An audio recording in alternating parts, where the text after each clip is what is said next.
The evening sun cast long shadows across the tree-lined streets of Pine Grove Heights, where manicured lawns stretched out before multi-million-dollar homes.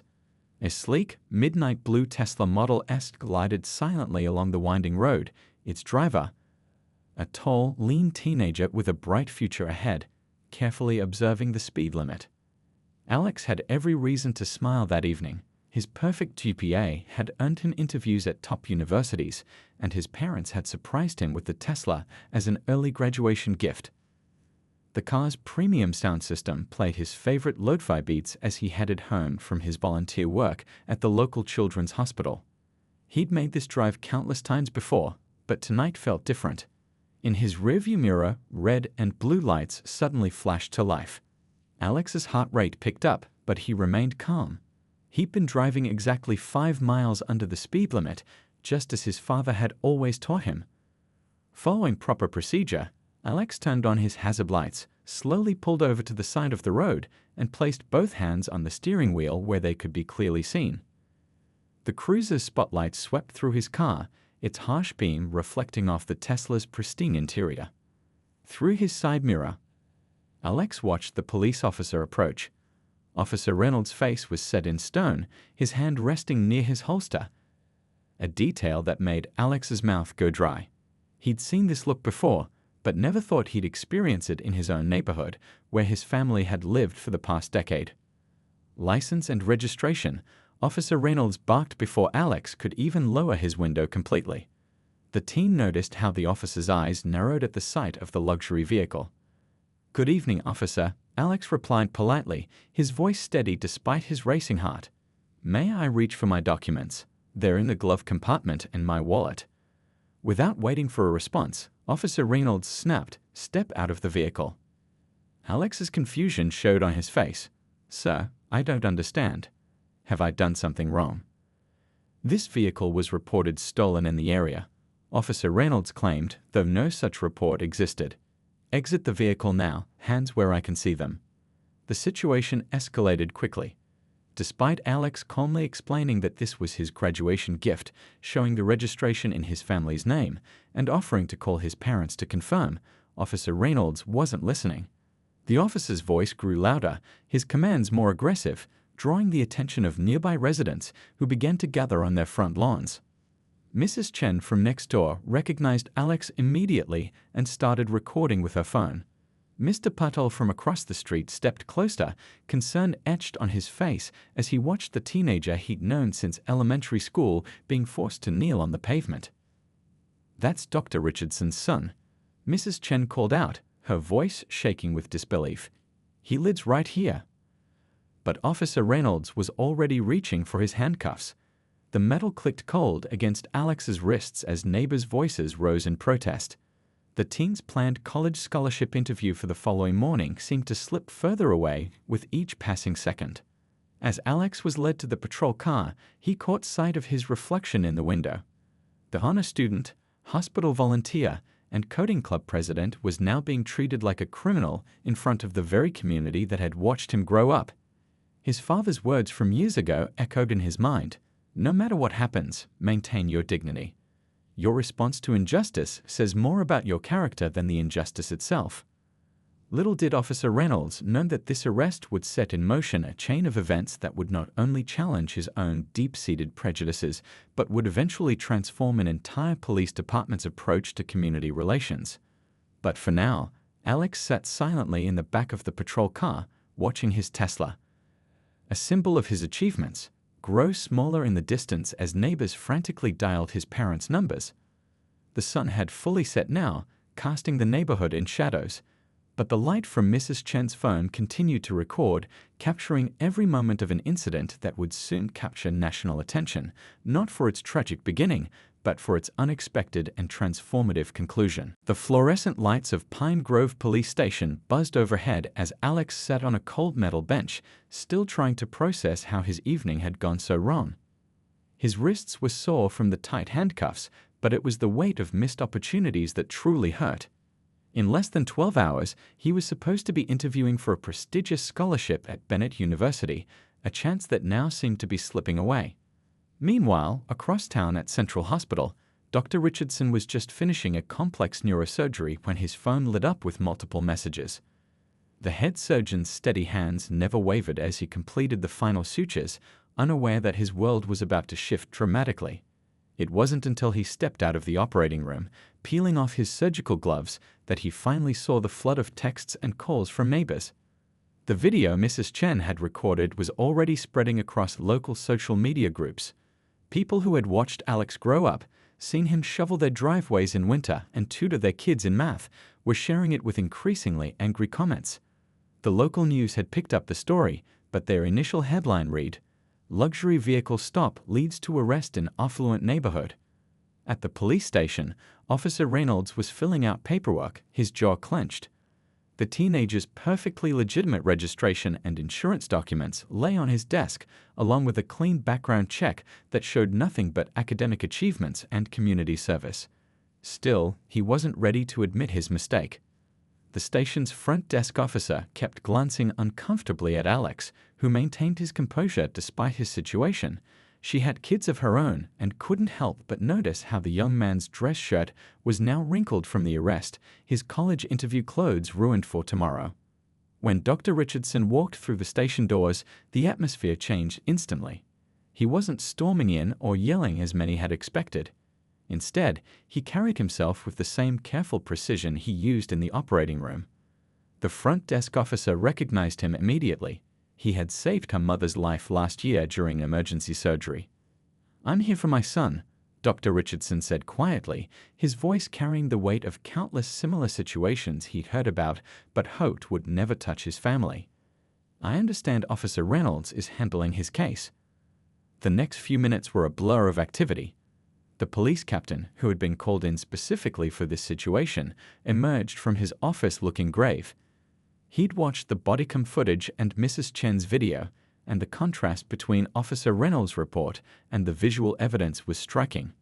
As Alex was finally released and his belongings returned, reporters began gathering outside the station. The story was evolving quickly on social media, with two competing narratives emerging. Some called for immediate action against Officer Reynolds, while others tried to justify the stop with increasingly transparent excuses. Dr. Richardson guided his son through the station's back exit, where their neighbor Mr. Patel was waiting with Alex's Tesla. The doctor had already received calls from civil rights attorneys and prominent community leaders, all offering their services and support. But as he drove home with Alex following in his car, Dr. Richardson was forming a different plan. Back at home, Alex's mother, a corporate mediator known for resolving the most contentious business disputes, was already in problem-solving mode. Their kitchen island was covered with papers, Alex's academic records, community service certificates, and letters of recommendation. She had also printed out Officer Reynolds' public service record, which showed previous complaints that had been dismissed. "The scholarship interview," Alex said quietly, breaking the tense silence. It was now past midnight, and the interview was scheduled for 9 a.m. His mother squeezed his hand, about to suggest they request a reschedule when Dr. Richardson spoke up. "You're going to that interview," he said firmly. "And you're going to tell them exactly what happened tonight. Not as a victim, but as someone who's about to help change the system." As his parents discussed next steps, Alex noticed his phone filling with supportive messages from neighbors and friends. Mrs. Chen had sent him the video footage, along with a message that she and other neighbors would be happy to serve as witnesses. Mr. Patel's daughter, a law student, had already drafted a detailed timeline of events. But it was a text from an unexpected source that caught everyone's attention. The police captain's assistant had sent Alex the department's community relations email with a note. "The captain would like to meet with your family tomorrow afternoon. He says it's urgent."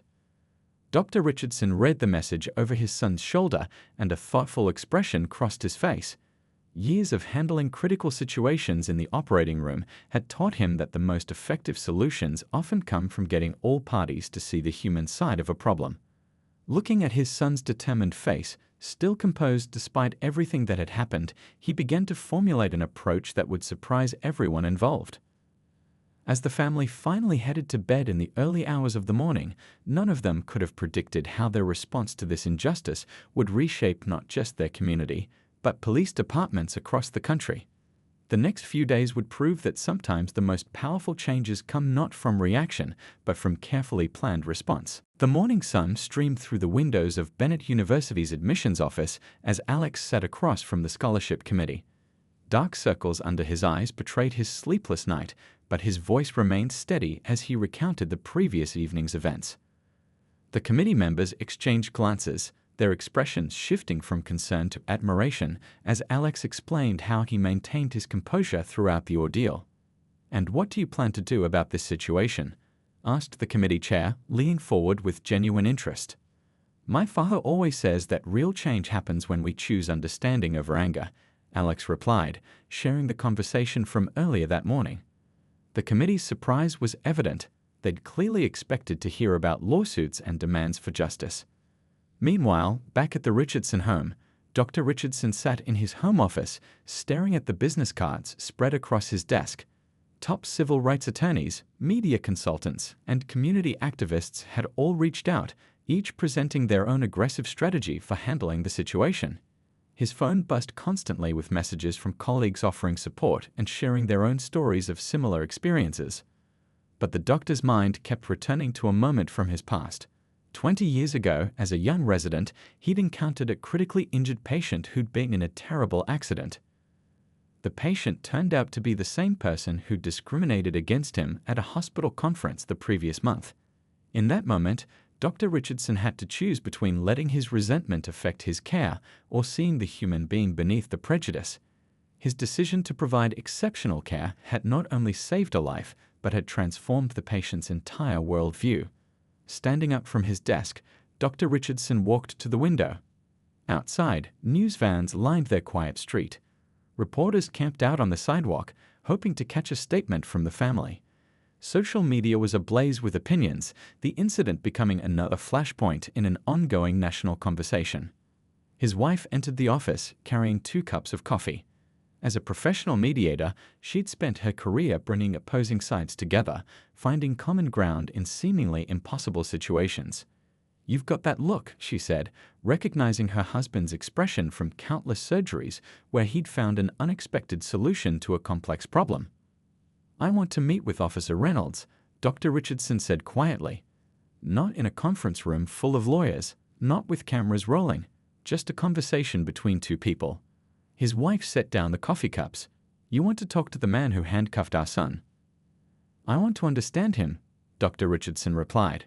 "In surgery, when something goes wrong, we don't just treat the symptom, we find the root cause. Maybe it's time we applied that same principle here." He reached for his phone, scrolling past dozens of messages from angry supporters until he found the police captain's number. His fingers hovered over the keypad as he considered the potential backlash. Community leaders would say he was being too soft. Activists would accuse him of compromising. But Dr. Richardson thought about the countless times he'd seen healing happen in unexpected ways. The call was brief but purposeful.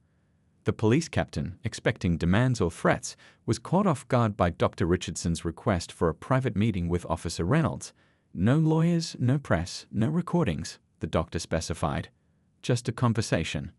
That afternoon, as Alex left his scholarship interview feeling cautiously optimistic, his phone lit up with a text from his father, "Coming to pick you up. There's something I need to run by you." The drive home was filled with intense discussion.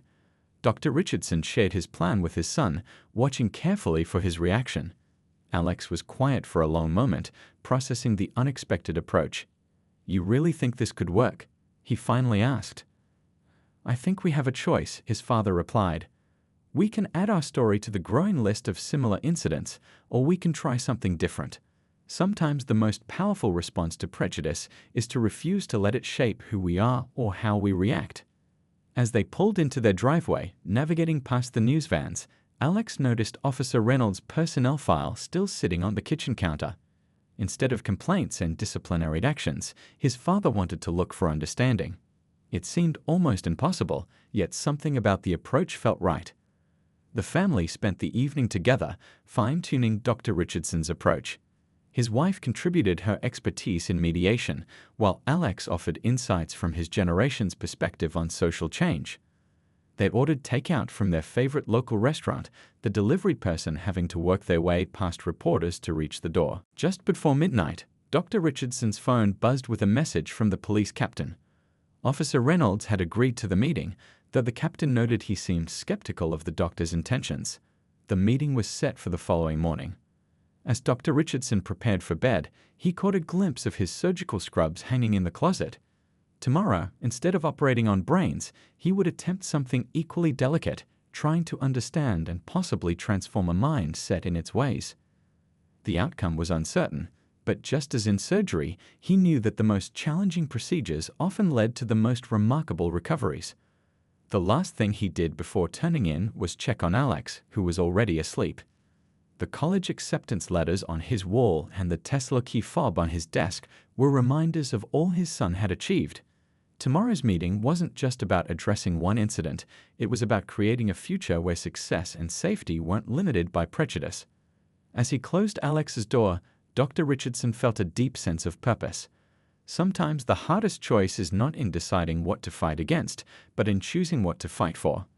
Tomorrow, he would fight for understanding, even if it meant facing skepticism from both sides of an increasingly divided community. The police station's small conference room felt even smaller as Dr. Richardson sat waiting. The morning light filtered through Venetian blinds, casting striped shadows across the plain wooden table. He deliberately arrived 15 minutes early, taking the time to center himself just as he did before complex surgeries. Outside, the media circus continued to grow. News of the meeting had leaked, though no one knew exactly what would happen behind these closed doors. The police captain paced in his office, wondering if he'd made the right decision in allowing this unconventional approach. When Officer Reynolds entered the room, his posture was defensive, jaw tight with tension. He'd spent a sleepless night himself, replaying the incident in his mind, trying to justify his actions while haunted by the image of his own teenage son, who'd asked him at breakfast, "Dad, did you really arrest someone just for driving a nice car?" "Please, sit down," Dr. Richardson said quietly, gesturing to the chair across from him. No lawyers, no union representatives, no mediators, just two men about to have one of the most important conversations of their lives. The silence stretched between them until Dr. Richardson spoke again. "Before we discuss what happened with my son, I'd like to tell you about a patient I had last year." Officer Reynolds shifted uncomfortably but remained silent as the doctor continued. "It was a young officer, actually. Shot in the line of duty. When they brought him into my OR, he was barely alive. In that moment, all I saw was a human being who needed help. Not a uniform, not a badge, just someone's son, someone's father, fighting for his life."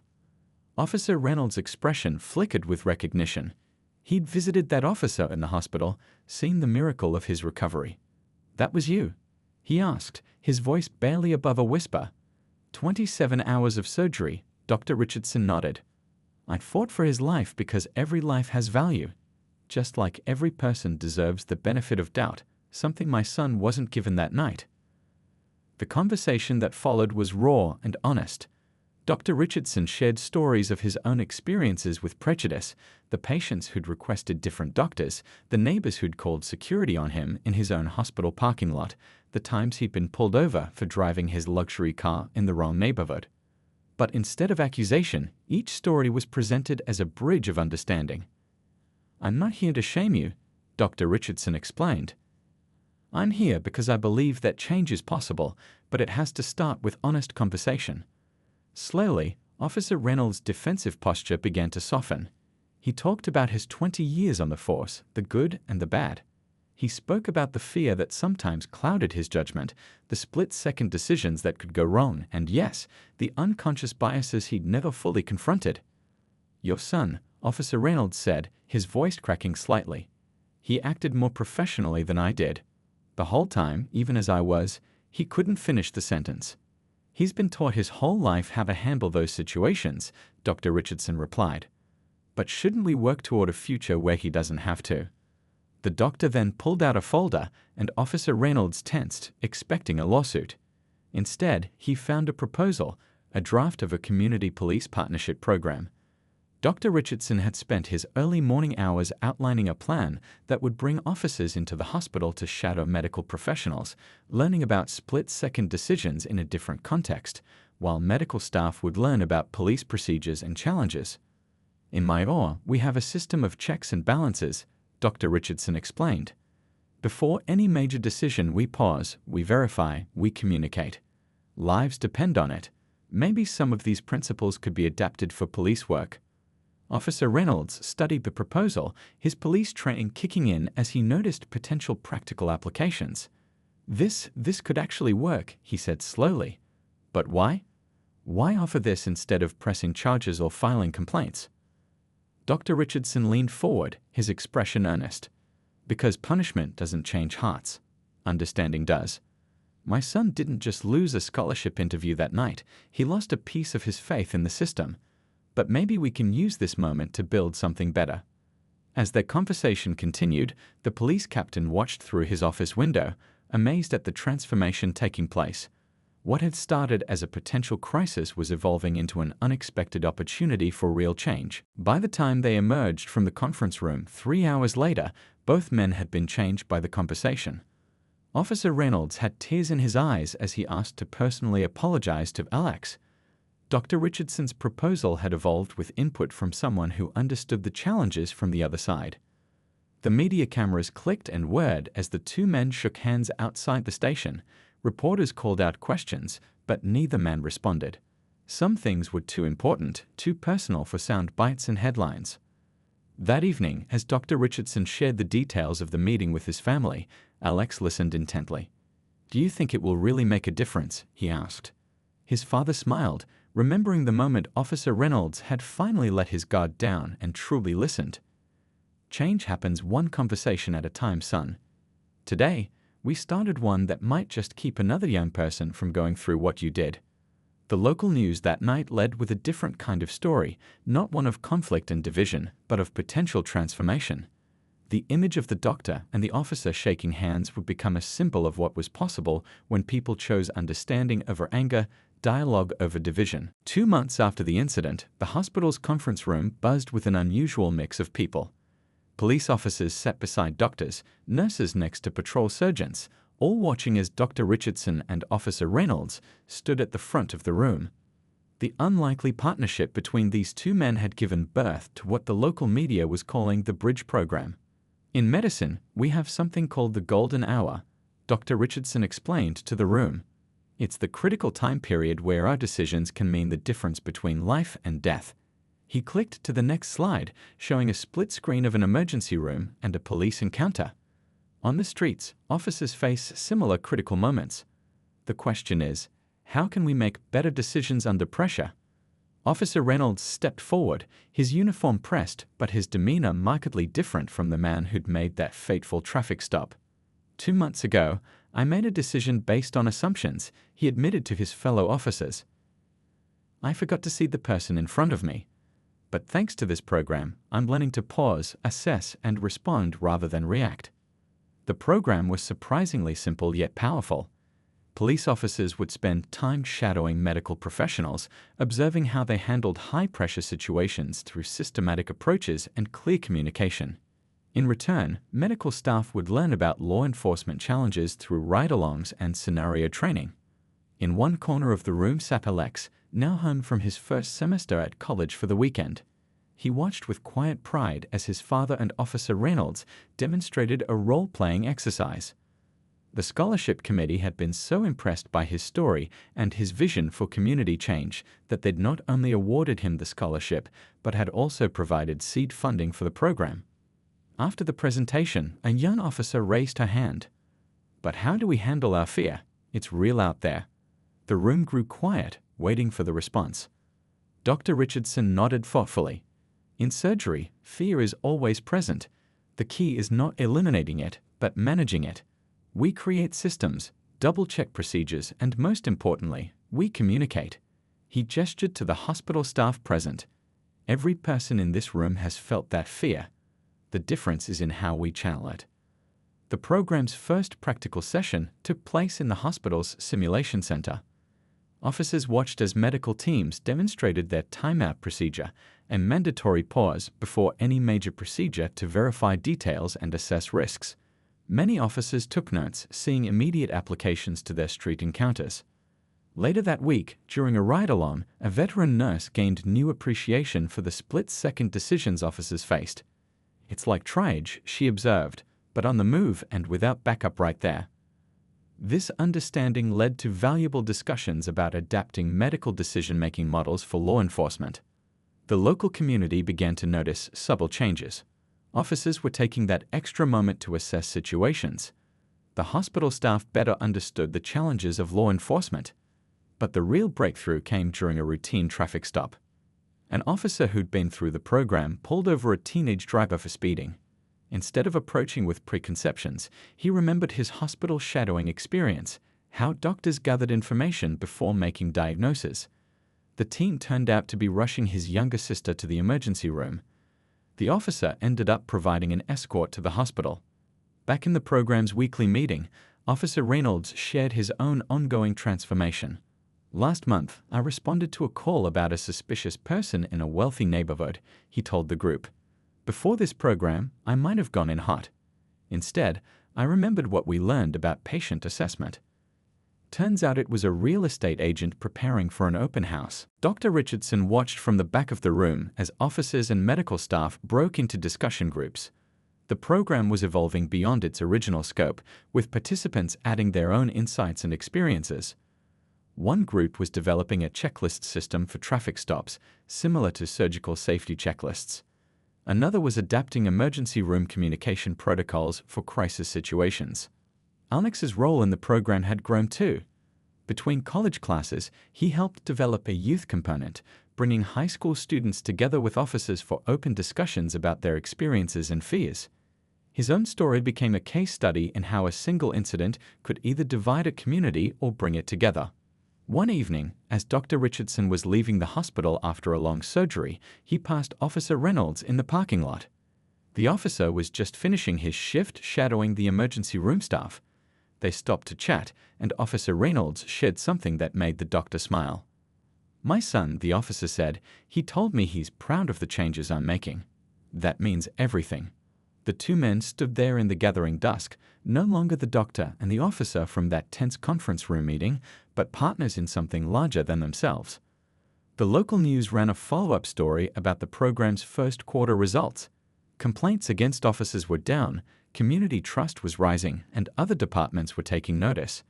But the real success stories were the small, daily interactions that never made the headlines, the moments when officers paused to really see the person in front of them, when fear gave way to understanding.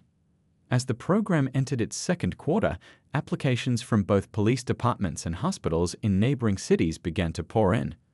What had started as one father's response to injustice was growing into a movement, proving that sometimes the most powerful changes start with a simple choice to see things differently. 6 months had passed since that fateful traffic stop, and the police department's main conference room looked very different now. Where there had once been stark walls and standard-issue furniture, photos now lined the room, images of officers and medical staff working together, community events, and success stories from the Bridge program. Officer Reynolds stood before a group of police cadets from the State Academy, his badge catching the morning light. "I used to think being a good officer meant being tough," he began, his voice carrying the weight of experience. "Now I know it means being wise enough to learn from our mistakes." The cadets listened intently as he shared the story of that night, not sparing himself any criticism. But instead of ending with shame, the story transformed into one of hope and change. He clicked through slides showing the program's results. A 60% reduction in complaint filings, improved community relations, and most importantly, officers reporting higher job satisfaction and lower stress levels. Meanwhile, across town at the Regional Law Enforcement Conference, Dr. Richardson was presenting to a packed auditorium. Police chiefs from across the country had come to learn about the program that was making headlines in law enforcement journals. But instead of focusing on statistics, he started with a personal story. "Last week, my son was driving home from college," he told the silent room. "He got pulled over for a burnt-out taillight. A year ago, that would have been a terrifying moment for any parent. But something different happened."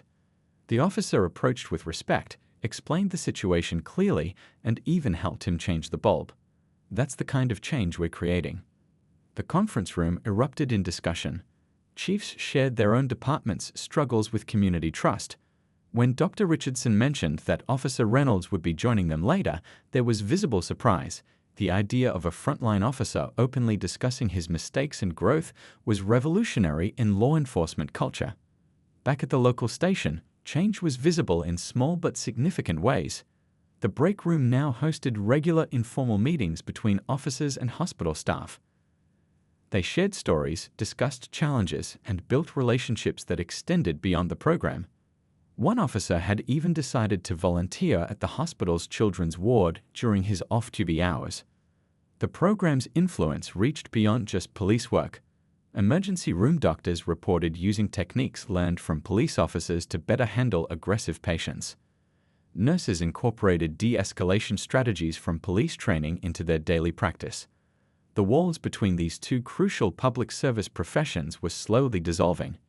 A touching moment came when Officer Reynolds was called to a local high school career day. As he approached the building, he felt the familiar weight of memory. His own son was just a few years younger than these students. But this time, he wasn't there to enforce.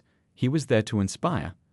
The students listened in rapt attention as he shared his journey from that night of the traffic stop to his current role as a change agent in the department. When a student asked if he regretted what happened, his answer surprised them. "I regret my actions that night," he said honestly, "but I don't regret where they led us." Sometimes our biggest mistakes can lead to our greatest opportunities for growth if we're brave enough to learn from them. Dr. Richardson's influence had spread to other hospitals as well. Medical staff began implementing communication strategies learned from law enforcement, leading to better teamwork in crisis situations. The program had sparked a broader conversation about how different professions could learn from each other. One evening, as the sun set over the city, Officer Reynolds pulled into a familiar neighborhood, the same one where he'd made that fateful stop. This time, he was there for a community dinner hosted by local residents. As he parked his patrol car, he noticed several teenagers playing basketball in a driveway. Instead of eyeing him with suspicion, they waved. Inside the community center, tables were filled with a mix of residents, officers, and medical staff. Dr. Richardson's wife, watching the natural interactions, leaned over to her husband. "Remember when this all started?" she whispered. "Who would have thought one traffic stop could lead to all this?" The program had begun receiving national attention. News outlets were running features about this unique approach to police reform. But the real story wasn't in the headlines, it was in the daily interactions, the small moments of understanding that were changing both officers and communities. Alex, now thriving in college, had started a student organization based on the program's principles. He regularly spoke to youth groups about his experience, not as a victim, but as someone who had witnessed the power of transformation. His story had become a testament to how choosing understanding over anger could create lasting change. As the evening wound down, Officer Reynolds found himself sitting next to Dr. Richardson. They watched as their colleagues, both medical and law enforcement, chatted and laughed together. "You know," Officer Reynolds said quietly, "my son just told me he wants to be a police officer when he grows up. A year ago, that would have worried me. Now I'm proud because I know what kind of officer he can become." Dr. Richardson smiled, remembering their first tense meeting in that small conference room. "We're not just changing procedures," he replied. "We're changing legacies, and that's what will last." 1 year after the traffic stop that changed everything, the city convention center was filled to capacity. Police officers, medical professionals, community leaders, and citizens from across the country had gathered for the first national conference of the Bridge Initiative. The atmosphere buzzed with energy as people shared stories of transformation and change. Dr. Richardson stood at the podium, looking out over the diverse crowd. Next to him, Officer Reynolds adjusted his tie nervously. They were about to present the year-long results of their program, now implemented in over 50 cities across the country. But first, they had a special guest speaker to introduce. Alex walked onto the stage, confident and composed. The audience fell silent as he began to speak. "A year ago, I was handcuffed on the side of the road," he started, his voice clear and strong. "Today, I'm standing here watching how one difficult moment has sparked a movement of understanding and change. The presentation that followed told a story bigger than any individual. Statistics showed dramatic improvements, community complaints down by 70%, officer satisfaction up by 65%, and most importantly, a measurable increase in trust between law enforcement and the communities they served.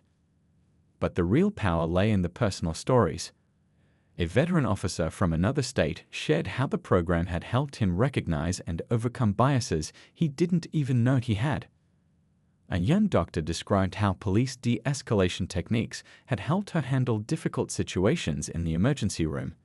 Each story built upon the last, creating a tapestry of transformation. During the lunch break, informal groups gathered in the hallways. Officers from different cities exchanged experiences with medical professionals, sharing what worked and what needed improvement. In one corner, a group of teenagers from the Youth Advisory Board chatted with senior police officials about their perspectives on community relations. The afternoon sessions focused on the future. Dr. Richardson and Officer Reynolds unveiled the next phase of the initiative, a nationwide mentorship program pairing experienced officers with medical professionals and community leaders. We're not just changing policies, Officer Reynolds explained. We're changing hearts and minds, one conversation at a time. Back in their home city, the changes were visible in everyday moments.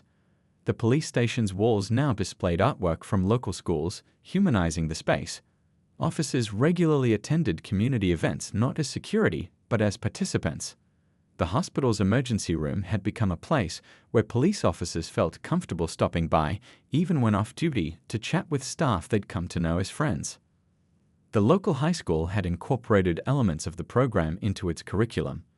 Students learned about both law enforcement and healthcare, understanding how these professions work together to serve the community. The same hallways where Alex had once worried about his future now hosted regular dialogues between students and officers. One particularly moving moment came when Officer Reynolds' son gave a presentation at his middle school about his father's journey. "My dad taught me that it's never too late to learn and change," he told his classmates. "Sometimes the biggest mistakes can lead to the most important lessons." The program had also influenced police training nationwide. The State Police Academy had revised its curriculum to include mandatory cross-training with medical professionals. Cadets now spent time shadowing in hospitals, learning to see people at their most vulnerable and understanding the importance of compassionate response. Dr. Richardson's hospital had seen changes too. The emergency department now had a special liaison officer who helped bridge the gap between medical care and law enforcement. This position, created as part of the program, had become a model for hospitals across the country. As the conference's final day drew to a close, a surprise announcement captured everyone's attention. A major national foundation had pledged substantial funding to expand the program to 200 more cities over the next 2 years. The initiative that began with one traffic stop was about to touch countless more lives.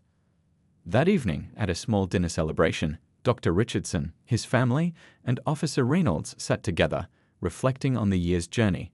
The television in the restaurant was showing a news report about another city adopting their program.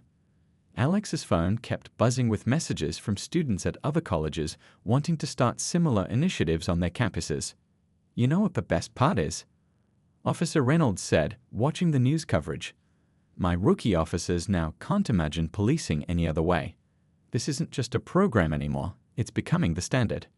Dr. Richardson nodded, thinking about the ripple effects of that one night.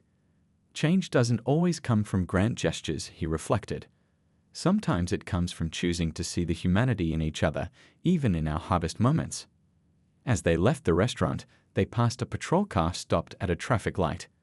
The officer inside waved warmly at their group, a simple gesture that would have seemed impossible a year ago. It was just one small moment, but it represented everything they had worked to achieve. The legacy of their program wasn't just in the statistics or the awards or the national recognition.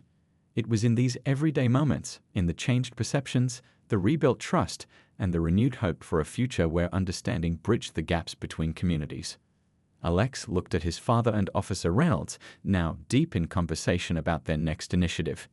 The incident that could have turned into another tragic headline had instead become a catalyst for positive change. As they walked through the city streets, the lights of passing cars created a warm glow, illuminating a path forward that others could follow.